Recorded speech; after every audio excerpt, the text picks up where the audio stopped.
আসসালামু আলাইকুম viewers, welcome back to my page. আজকে আপনাদের সাথে শেয়ার করছি মজাদার একটি গাজরের পায়েসের রেসিপি। খুবই সহজ আর খুবই অল্প সময়ে এটি বাসায় তৈরি করে নিতে পারবেন। প্রথমে আমি হাফ কাপ সাবুদানা হাফ সিদ্ধ করে নিব। সিদ্ধ হয়ে গিয়েছে, পানিটা ঝরিয়ে নিব।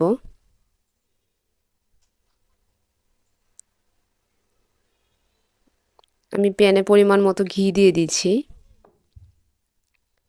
আর দিয়ে দিচ্ছি কয়েক টুকরো দারচিনি, এলাচ আর তেজপাতা। হাফ কাপ গাজর কুচি দিয়ে দিলাম। গাজরটাকে ঘিয়ে ভালো করে ভেজে পানিটা শুকিয়ে নিব গাজরের।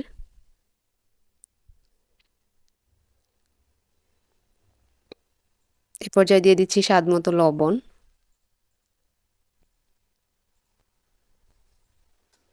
এখন দিয়ে দিচ্ছি হাফ কাপ চিনি। চিনিটা মেল্ট হওয়া পর্যন্ত একটু নেড়ে চেড়ে মিশিয়ে নিব। চিনিটা মেল্ট হয়ে গিয়েছে।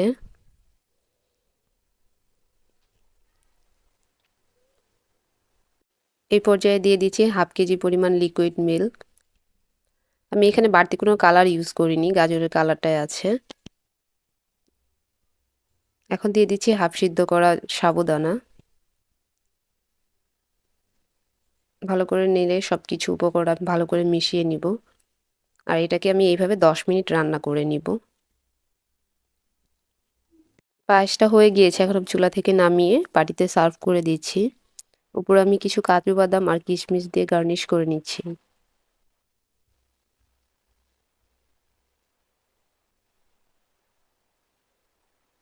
বাস রেডি টু ইট। খুবই মজার আর খুবই সহজ একটি রেসিপি। আপনারা বাসায় অবশ্যই রান্না করে এটা খাবেন।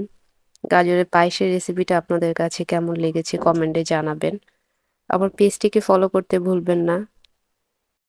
রেসিপিটি ভালো লাগলে শেয়ার করে দিবেন। ভালো থাকবেন সবাই।